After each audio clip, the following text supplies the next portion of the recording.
now singing her own version of Tiffany's Could Have Been. Here's the R&B sister, Criza. Yung mentor po na nakabunot po sa pangalan ko ay si Sir Glock. At yung kanta na napili niya para sa akin ay Could Have Been by Tiffany. Naiyak ako ng rehearsal kasi parang nirelate niya sa story ko. Ako, share lang. Hey! Share lang. Dali, kami. Share lang. You can't hide your emotions all the time, Criza. Hindi naman po talaga ako nagtanim ng galit sa father. Siguro din po may purpose din si God kung bakit niya kami, nagkahiwalay kami. Kasi dahil doon parang ang dami kong natutunan.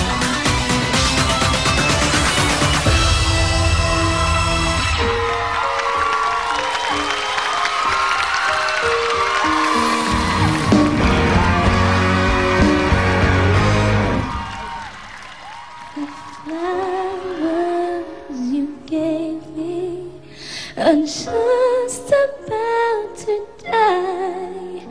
When I think about what could have been, it makes me want to cry. The sweet words you whispered didn't mean a thing.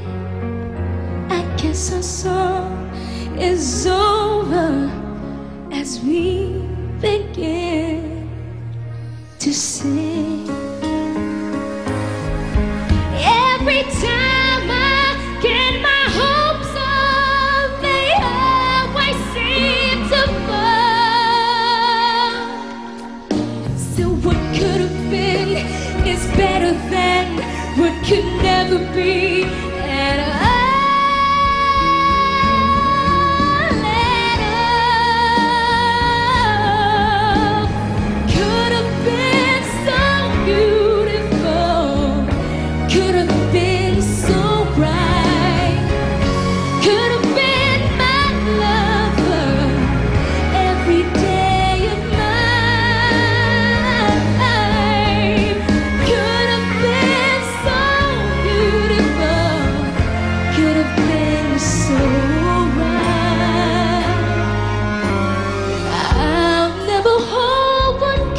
And on a cold and lonely night,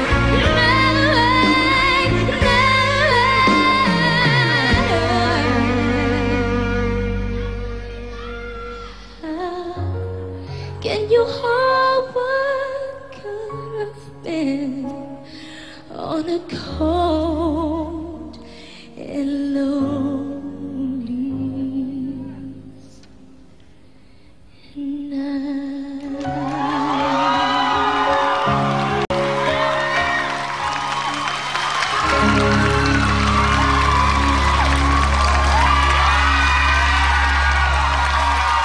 Criza, ladies and gentlemen, Direk Bert.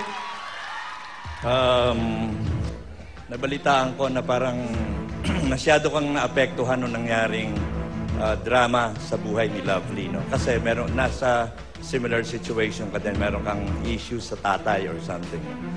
And so, parang sinabi ko, pag ang isang singer talagang magaling kumanta, hindi lang hinahanap ko yung husay kumantay. Kailangan ma-move mo ko maramdaman ko na may pinanggagalingan yung, kapareho niyan, yung kinanta mo, Could Have Been, di ba? Parang aspirational, parang may hinahanap ka.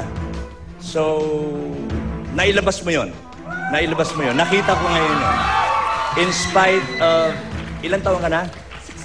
16. So, 16, meron ka ng nararamdamang pain, di ba?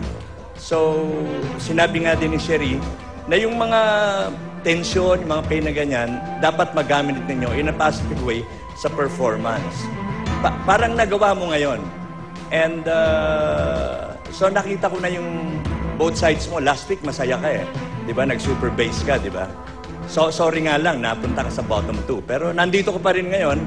So, But so far, sa ganda ng boses, Bert, siya palang so far para sa akin. magaling sa talaga kumanta. Ang ganda ng boses. And I'm sure having a mentor like Aiza, hindi ka niya alagaan kung hindi niya pinaniniwalaan ang boses mo. Yun nga lang, tama nga, Bert. Sometimes we tend to have a lot of them with a habit of using their hands too much na hindi natin nakikita kung saan nanggagaling yung movement ng kamay.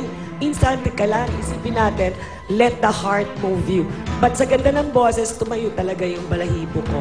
Ako naman, kukontra ako ha, kay Bert.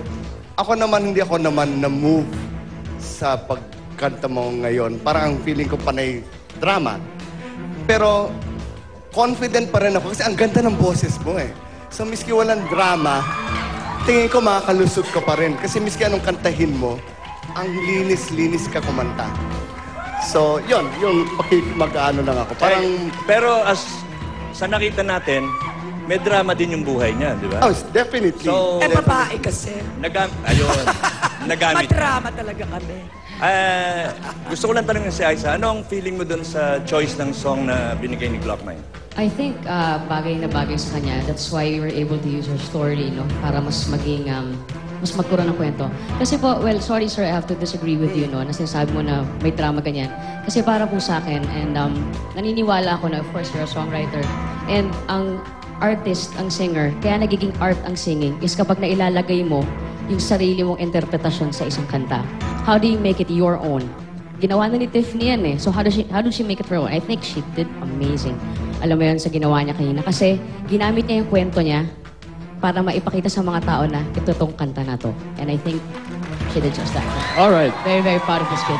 Thank you, Aiza, and thank you, Kriza. Ito, tanay naman natin sila kayo, na-touch ba kayo sa pagkanta ni Kriza? If yes, vote for Kriza by texting Protege space Kriza and send to 367 or 2344.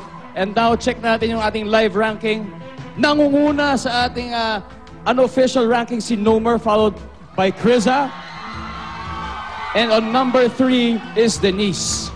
Ayan. So ngayon, silipin muna natin ulit ang kaganapan sa ating Protege Hub.